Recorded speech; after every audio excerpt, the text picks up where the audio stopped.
നിരോധിച്ചിട്ടും popular ഫ്രണ്ടിന്റെ പേരിൽ bus shelter Ernakulam Paravur വാണിയക്കാടാണ് ബസ് ഷെൽട്ടർ നിലനിൽക്കുന്നത്.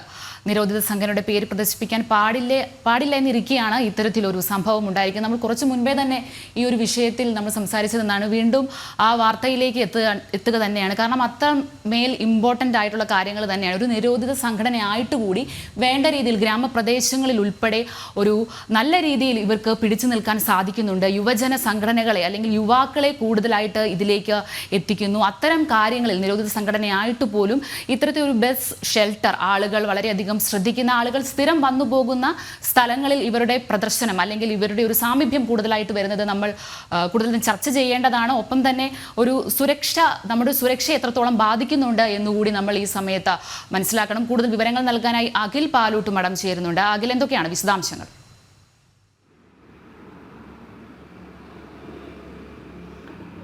അഞ്ജന, എറണാകുളം ജില്ലയിലെ പറവൂർ എന്ന് പറയുന്ന പ്രദേശത്താണ് ഇത്തരത്തിൽ നിരോധിത സംഘടനയുടെ ഒരു വെയിറ്റിംഗ് ഷെഡ് ഇപ്പോൾ സ്ഥിതി ചെയ്യുന്നത്. അത് ഏറെ പ്രധാനമാകുന്നത് 2022 സെപ്റ്റംബർ 28-നാണ് കേന്ദ്ര ആഭ്യന്തര മന്ത്രാലയം തീവ്രവാദ പ്രവർത്തനങ്ങൾ നടത്തുന്നു, അക്രമ പ്രവർത്തനങ്ങൾ നടത്തുന്നു, രാജ്യസുരക്ഷയ്ക്ക് ഹാനികരമാകുന്ന തരത്തിൽ പ്രവർത്തനം നടത്തുന്നു എന്നതിൻ്റെ പേരിൽ പോപ്പുലർ ഫ്രണ്ടിനെ രാജ്യത്ത് നിരോധിക്കുന്നത്. പോപ്പുലർ ഫ്രണ്ടുമായി അനുബന്ധ എല്ലാ സംഘടനകൾക്കും കൊടിതോരണങ്ങൾക്കും അതുപോലെ തന്നെ സ്തൂപങ്ങൾക്കുമെല്ലാം നിരോധിച്ചുകൊണ്ടാണ് കേന്ദ്ര ആഭ്യന്തര മന്ത്രാലയം അത്തരത്തിലൊരു ഉത്തരവ് ഇറക്കുന്നത്. ആ ഉത്തരവ് ഇറക്കി വർഷങ്ങൾ പിന്നിട്ടിട്ടും, അതായത് 2022 സെപ്റ്റംബറിലാണ് അത്തരത്തിൽ ഉത്തരവുണ്ടാകുന്നത്. 2023 സെപ്റ്റംബർ, 2024 സെപ്റ്റംബർ, ഇപ്പോൾ 2025 മാർച്ച് പിന്തുടരുന്നു. ഏകദേശം 3 വർഷം കഴിഞ്ഞിട്ട് പോലും ഈ നിരോധിത സംഘടനയുടെ പേരിൽ സ്ഥിതി ചെയ്യുന്ന ഈ വെയിറ്റ് ഷെഡ് മാറ്റുന്നതിലേക്ക് വേണ്ടി, നീക്കം ചെയ്യുന്നതിലേക്ക് വേണ്ടി സംസ്ഥാനത്തെ ആഭ്യന്തര വകുപ്പ് തീരുമാനമെടുത്തിട്ടില്ല. സംസ്ഥാനത്തെ പോലീസ് ഉദ്യോഗസ്ഥർ അതിന് തീരുമാനമെടുത്തിട്ടില്ല എന്നതാണ്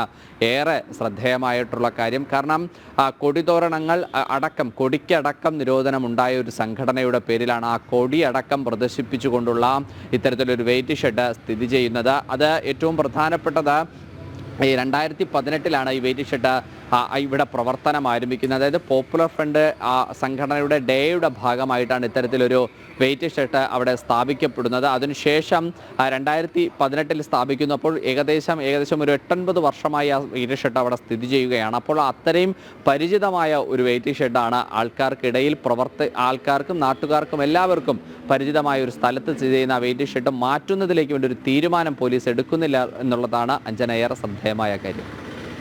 ശരി, അഖിൽ പാലൂട്ടുമടമാണ് വിവരങ്ങൾ നൽകിയത്. വിനോദം, എനിക്ക് തോന്നുന്നു ഇത്തരം നിരോധിത സംഘടനകളെ പൂർണ്ണമായും കേരളത്തിൽ നിന്ന് ഒഴിവാക്കാൻ സാധിച്ചില്ലെങ്കിൽ നമ്മുടെ യുവജനങ്ങളെ ഉൾപ്പെടെ അല്ലെങ്കിൽ അത്തരം ഗ്രാമപ്രദേശങ്ങളിൽ ഉൾപ്പെടെ ഇത്തരം സംഘടനകൾ പിടിമുറുക്കുകയും അതിലൂടെ കൂടുതൽ നമ്മുടെ സുരക്ഷയെ ബാധിക്കുന്ന പ്രശ്നങ്ങൾ കൂടുതൽ ഉണ്ടാകാനുള്ള സാധ്യതയും നിലനിൽക്കുന്നുണ്ട്. അപ്പോൾ ഇതിന് വേണ്ട രീതിയിൽ സർക്കാരിന്റെ ഭാഗത്തു നിന്ന് പോലീസിന്റെ ഭാഗത്തു നിന്നാണ് ഇതിൽ കൃത്യമായ ഇടപെടൽ ഉണ്ടാവേണ്ടത്. നിരോധിച്ച സംഘടനയുടെ പേരുകളടക്കം പ്രദർശിപ്പിക്കുന്ന ഇത്തരം സ്തൂപങ്ങൾ, കൊടികൾ, ഇതേപോലുള്ള ഷെൽട്ടറുകളൊക്കെ അതിൻ്റെ പേരുകളൊക്കെ മായ്ക്കാനുള്ള നടപടി സർക്കാരിന്റെ ഭാഗത്തുനിന്ന് ഉണ്ടായേ മതിയാകുകയുള്ളൂ. അതാണ്, അല്ലെങ്കിൽ പിന്നെ ഈ നിരോധനം കൊണ്ട് വലിയ ഫലമുണ്ട്. പേരിന് മാത്രമായി പോകുന്ന ഒരു നിരോധനമായിട്ട് മാറുന്നുണ്ട്.